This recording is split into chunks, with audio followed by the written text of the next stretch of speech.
Dito guys, sa kabila guys, ang pinaka malalim na tubig guys. Napakalakas. Tingnan nyo ang ilog dito guys. Dito sa malapit sa ating mga isa. May kalabaw ko guys oh. Nasa tabi ng ilog.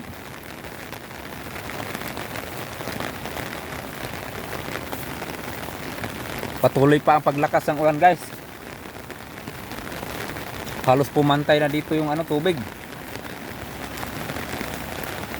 Halos pumantay na ang tubig dito guys sa napakalalim, napakalakas ng agos niya. Tingnan mo ang tubig dito guys oh. Grabe ang lakas. Guys oh. Pumantay na dito guys. Napakalakas ng ulan.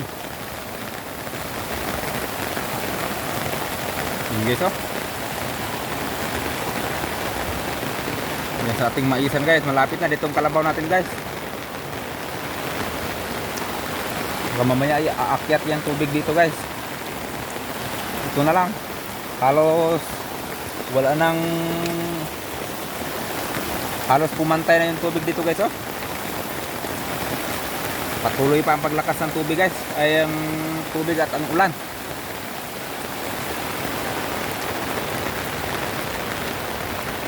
Tingnan natin yung sa baba.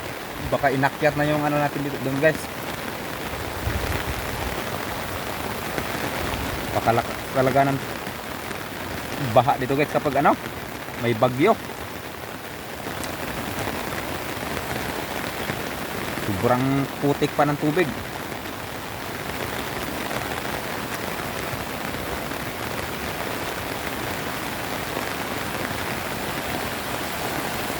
Guys, dito naman sa baba guys.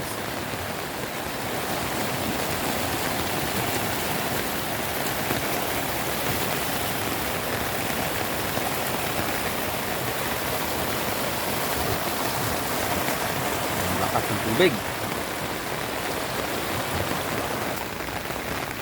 Halos pumapasok na dito sa natin guys oh. Sa taniman ng mais dito na oh.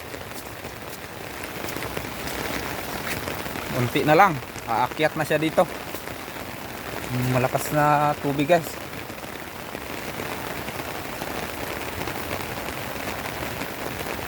Kaya ingat po sa mga may kalabaw dyan sa kabilang kailangan nyo nang ilikas yung mga kalabaw nyo dyan.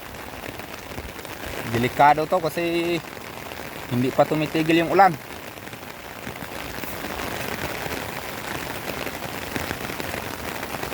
Yung mga maisan dyan, sigurado pag sana hindi lang lalakas yung ulan para hindi na masisira yung mga mais.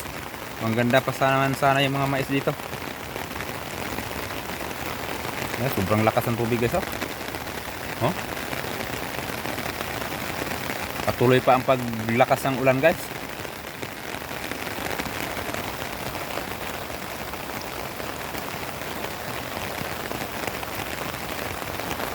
Sa guys baba. Ito sa Cagayan River siguro guys, doon sa labas. Mas malakas din siguro guys dahil doon ito papuntang lahat ng tubig na ito guys. Bumaba yan diyan sa galing to sa bundok ng tubig nito guys. Diyan sa mga bundok o yung may diyan. Yung malalaking bundok.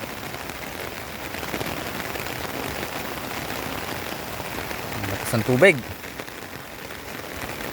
Yung kamari natin dyan, yung mais natin wala na. 50-50 na naman ang buhay ng mais natin ngayon. Sana hindi lalakas yung ulan mamayang gabi. Sana hihinto para may pag-asa yung mga mais natin. Kasi kapag tumaas yung tubig na to, sigurado sasakayan niyang maisa natin dyan.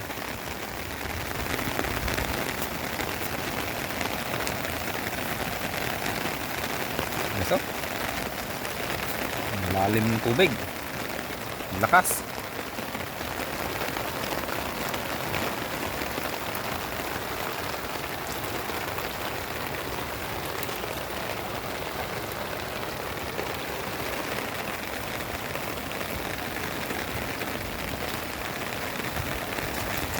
Kasi may mga maanod na malalaking kahoy guys, yung mga malalaking truso.